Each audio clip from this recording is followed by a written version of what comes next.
Hey guys, welcome to my channel. It is Christian here. Thank you guys so much for joining me today. So today I thought that I would bring you guys some of my disappointing products of 2016. Now, some of these products are products that I absolutely did not like. Some of them were not necessarily bad products, but they were products that were either expensive or I just kind of didn't see the hype behind them. I mean, not necessarily anything wrong with them, but just not maybe my personal favorite. So this video is in collaboration with my really good friend here on YouTube, Cotton. Cotton is also going to be bringing you a list of all of her least favorite products of 2016, things that just disappointed us, didn't work for us. I have no idea what she's going to talk about. She has no idea what I'm going to be talking about, but we both thought it would be fun to come together again, do another collaboration talking about all of our favorite stuff. All of our favorite stuff? No. All of our least favorite stuff. So if you are here from Cotton's channel, hi, welcome. Thank you so much for taking a few minutes of your time to head over from Cotton's channel to mine. I really appreciate it. And if you guys are not familiar with Cotton's channel, once you're done watching my video, you guys go ahead and check her out. I will leave all of her information down in the description box below. She's amazing and she's such a good friend of mine. So I just thought it would be a fun way for us to collaborate again and then just talk about some crap. Basically is what we're going to be doing today. So if you are interested in this video, you are definitely in the right place. You are going to want to go ahead and keep on watching. And let's talk about some things that I did not like in 2016. All right guys, so if you are familiar with my channel, you know that my most tried, most put to the test products were foundations. So I definitely have like some opinions and some thoughts on a lot of different foundations. So we're gonna jump right into it. First product that I did not like, which we're gonna start with, and you guys might be a little shocked by it, especially because I'm obsessed with the foundation. The foundation is one of my absolute favorites, but I do not like the concealer that goes with it. I don't know what it is about the concealer. I don't know why, but I don't like it. And it is the Smashbox Studio Skin Waterproof Concealer.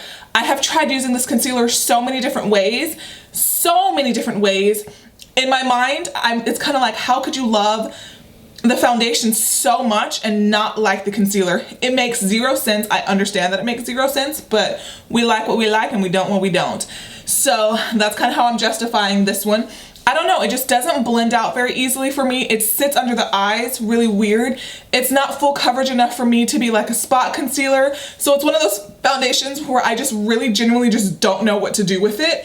And I just don't care for it. A lot of people I've heard like this concealer that have tried it, but for whatever reason, it just does not work for me. I have tried it as an eyeshadow primer. I have just tried it so many different times and in so many different ways, and I just have not found a single way that this concealer works for me or that I actually like. The foundation is absolutely bomb. I 100% recommend the foundation. The concealer, I don't like.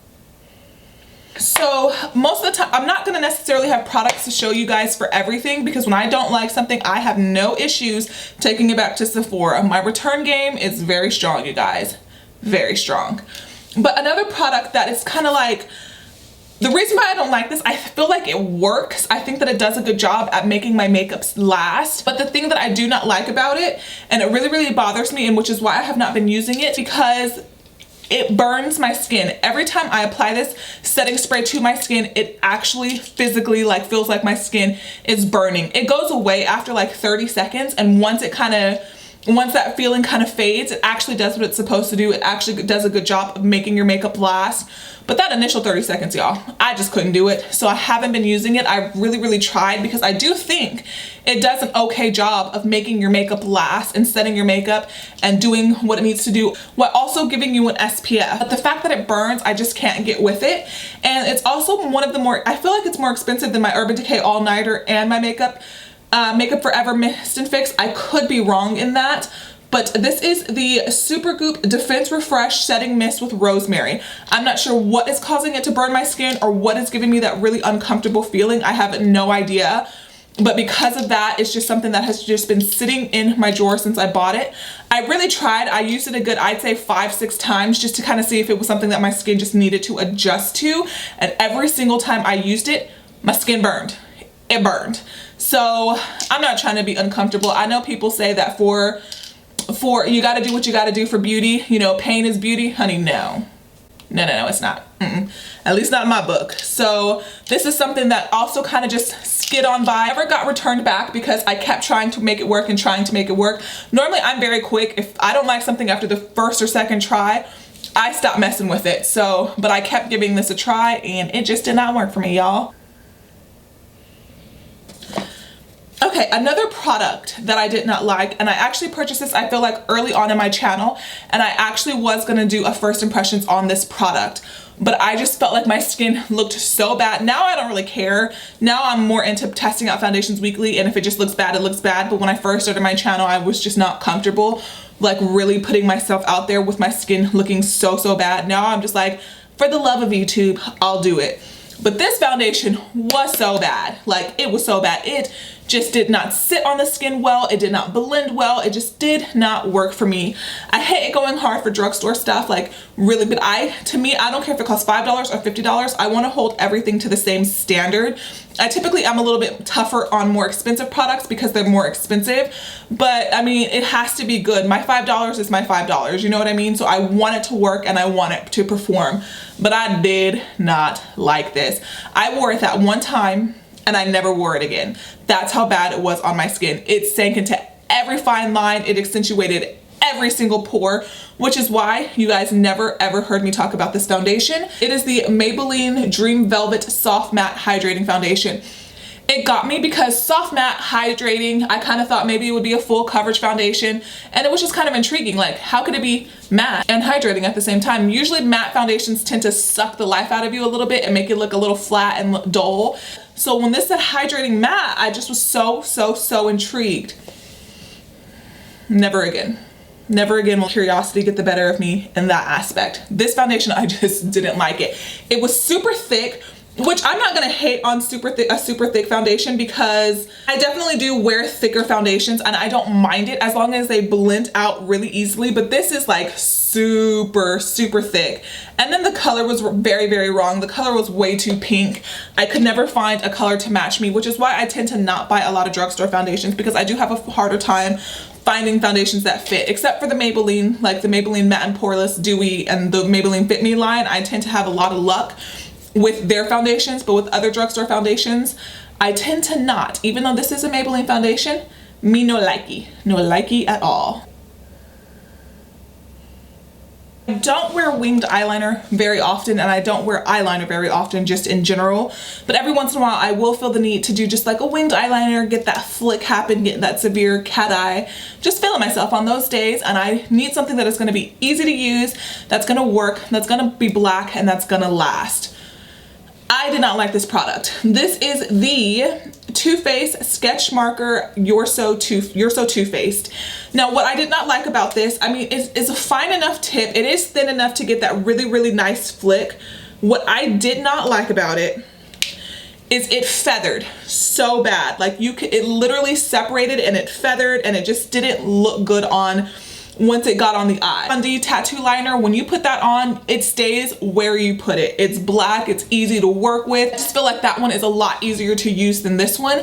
And I don't know, I just didn't care for this one because of the fact that it feathered. And I also feel like this one just does not dry down as matte as the Kat Von D tattoo liner. So I definitely think that that is a better option. I didn't really care for this. I wasn't wowed by it. I didn't love it. So therefore it is in my disappointing products of 2016. So another foundation this foundation I don't have, it got returned so quickly. This is another foundation that I wore one time and never wore again, and it was the Dermablend Smooth Liquid Cameo Foundation. Now this stuff, I wore it to work. I was testing it out because I heard that it was full coverage. It was when my skin was doing a lot worse than it is now. My skin is definitely doing a lot better than it was towards the beginning of the year, but oh my gosh, when I say that stuff had my skin itching, like I've never wanted to rip off like my own face the way I did that day. Like my skin was actually itching. I was so uncomfortable all day long when I was wearing this particular foundation. It was just so freaking bad. I went into Ulta the next day to return the foundation. I was asking her about full coverage, and the girl who worked at Ulta was even saying that a lot of people have that issue with that particular foundation, especially if you have even the remote tiniest bit of sensitive skin.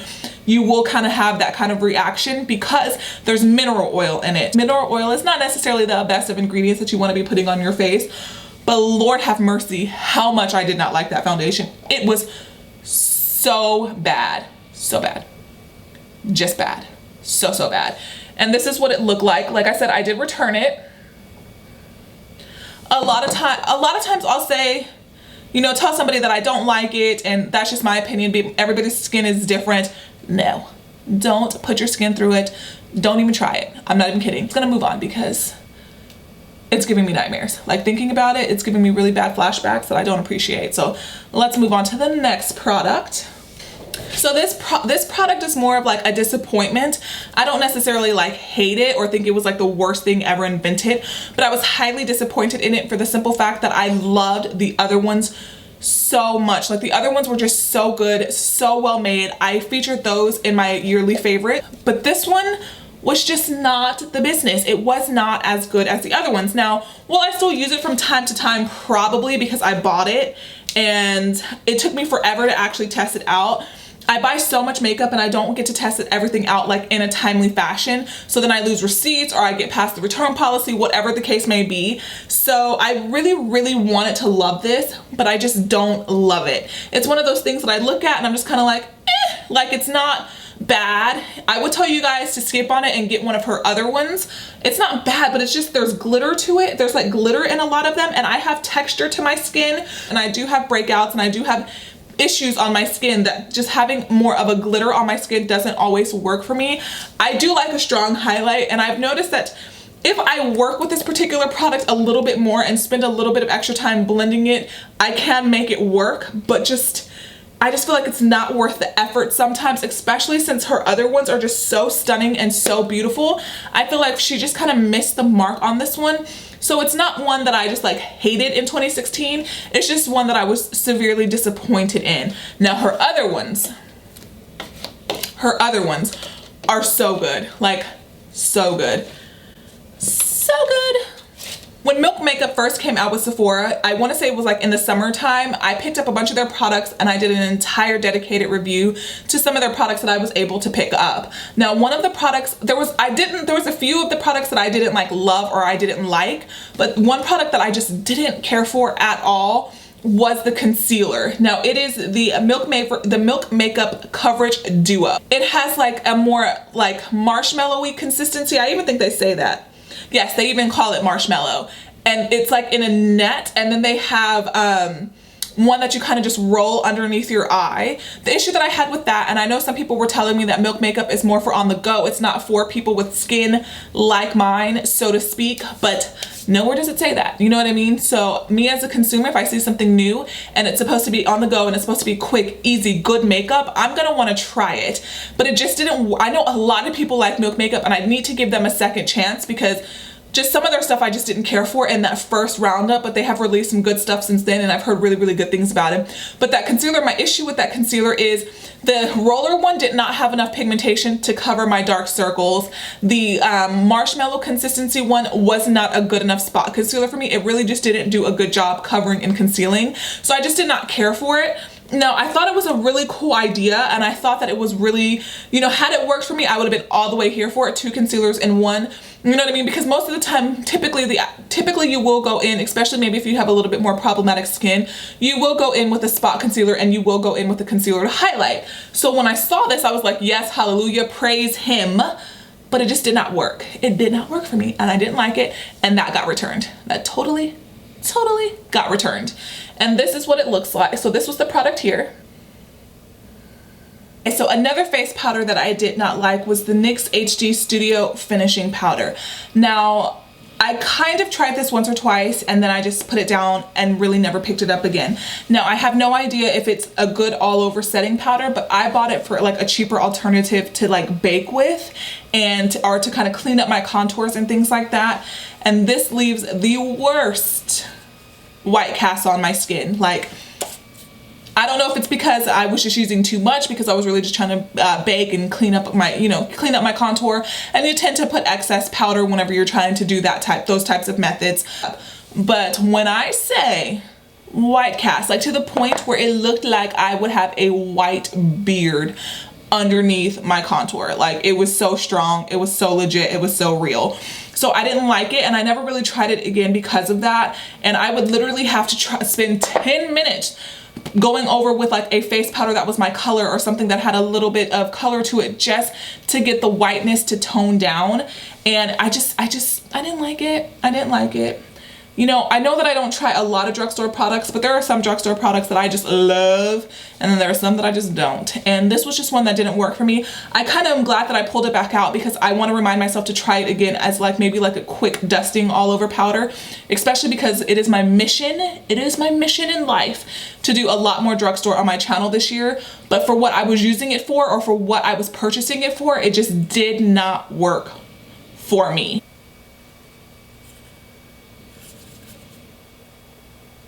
All right, guys, so a hair product that I did not like. I always get a lot of questions about what I do in my hair, what I put in my hair, and like for to do like hair care routines. But so I decided, because I really wanted to test out a bunch of new products for you guys and just kind of figure out things that work for my hair, because I have just been using the DevaCurl line for so long, and I just think it's so good.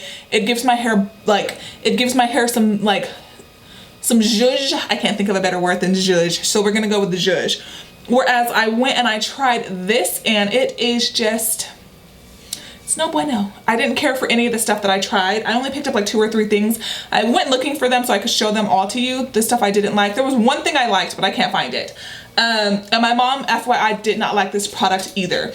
So this is what brand is this? The Madame CJ Walker Loosen and Strength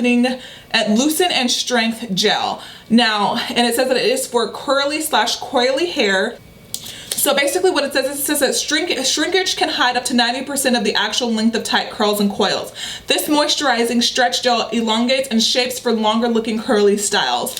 So basically because I do have, as you guys can see, my curly hair, I do get a lot of shrinkage with my curly hair, and my natural hair, it is pretty long. Like, I don't know if you guys can see that, but it goes down to like my boobs. So my natural hair is like, my straight hair is pretty long, but I do lose a lot of length with my natural curls, and I very rarely straighten my hair. So I kind of thought, hey, if I could get a little bit more length with my natural curls, I would be so happy, because I love my natural curls so much, but I do wish that there was some more length happening. So when I saw this, me and my mom were like, well, let's try a couple of those products. So I picked this one up because this one was one of the ones that intrigued me the most. But all it did, my hair has some thickness to it. I don't have like super thick hair, but it definitely has a little bit of like body to it. When I used this, my hair literally looked like that, but not like, it looked like that, and it was flat, and it was kind of stringy, and there was no life to my hair. I would rather have my hair be shorter, but with a little bit of zhuzh, like I mentioned, than just be longer and just flat with no excitement happening. So I just didn't like it, and you guys can see I posted about this on Snapchat when I bought it. Me and my mom both have tried it, and at first my mom was like, oh my gosh, I loved it, I loved it, I loved it. But she had tried it on top of a couple of other products, so the DevaCurl products, but when she washed her hair and solely used this line, she was like, no, I don't like any of it. So, and my mom has very thin hair. Her hair is naturally curly as well, but she didn't like it either. I don't like it. It didn't work. I'm not here for it. I got another one, another foundation. I knew that this video was going to be mostly foundations, because that is what I try the most on my channel. But a foundation that I did not like, and I guess it's not actually a foundation, it is a Velvet Matte Skin Tint, and this was by NARS. And A, I had a really hard time finding a color match for it. B, it kind of just sat on the skin really weird. It had more coverage than the average like skin tint, because I typically don't like skin tint. So I didn't like it because it didn't have coverage, because it provided decent coverage.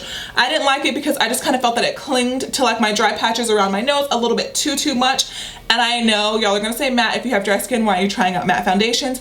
But I tend to, whenever I decide that I want a fuller coverage or if I want to wear something matte, I do a lot of skin prep. And my skin has been a little bit more oily recently. It's not fully oil by any means. It's like a little combo, but still mostly dry. So I even tried this again, because I tried this when it first came out when my skin was a lot more dry. And then I tried this again recently when my skin had a little bit more oil to it. Still don't like it. Still don't like it. It just, I don't know. I don't know if it's the color, because I exchanged this like 2 or 3 times trying to find a color that was going to work for me, and I couldn't find one. So I just didn't like it. It just didn't, like, you know how some things just kind of lay on top of your skin and they don't actually become like a one with your skin? That was the issue that I had with this particular product. It never kind of sank into the skin nicely. Obviously you don't want things to sink into the skin to where they're like sinking into your pores and your fine lines, because that's not the business either. But you want things to look as natural as possible, unless you're going for like full cake. And then, you know, things aren't gonna be like that natural, because I mean, come on. So I didn't care for this product either. Okay, so I was looking through my eyeshadow palettes, and there's some that I am kind of like iffy on, that I might like 5 colors out of it and then not the rest. But there's one palette that just through and through that I just didn't really like at all. And I have already talked about this palette before. I have already mentioned that I don't like it before. But when I thought about like my least favorite eyeshadow palettes of the year, there was some that I was just kind of like not all the way here for, that I don't use. Like I have a lot of eyeshadow palettes that I bought this year that I just don't use a whole ton. But they're just, it's not because I don't like them, it's just because that there are eyeshadow palettes that I like more, if that makes sense. So it's not that they're bad, I just think that there are better ones out there. Now this palette I just didn't like. I just didn't like it. I just didn't like it. And I hate to be that person, because it is the Ulta plus Jenny Fox Miss Fabulous palette. And I just did not care for it. And I think that it's amazing that, you know, she has the ability to collaborate with Ulta. And I think it's amazing that you have the chance to come out with your own eyeshadow palette. And I love warm eyeshadows, but I did not like this palette. I did not think that they blended very well. I felt like there was still stuff left to be desired anytime I tried to create an eye look with this. And I tried a couple of times, you guys. And every eye look I created, it just never seemed or looked complete for me. I think that the color selection is nice, and I think like individually, I feel like I like all of the colors. Like if they were in different palettes, maybe with a little bit more pigmentation and a little bit more blendability, these are definitely colors that I would reach for. But in this palette, with this formulation, and I didn't like it. I don't know what it was about this palette.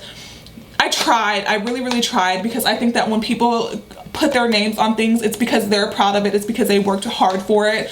But this is just things that I did not like in 2016, and this was one of them.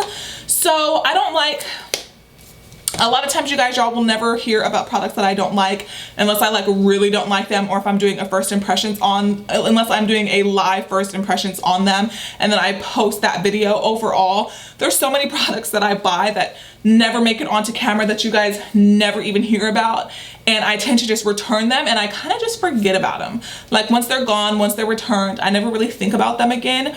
But these are a couple of the products that just kind of, like I said, snuck through, that kind of made it, you know, made it into the makeup collection behind me, even though I didn't care for them. Usually like I mentioned, I'm very quick about returning things, but I don't want to be too negative for too long. So those are just a couple of the products that I did not like in 2016 that I did test out. If you did like this video, however, go ahead and give it a thumbs up. Please subscribe on your way out, you guys. I've got some really exciting things coming up for you very soon. And don't forget to check out Cotton's channel. Cotton is amazing. I think she's absolutely fantastic. I know some of you guys already love and support her, but if you don't mind, go check her out. She's great. And yeah, you guys, I guess I will see you in the next one. Bye.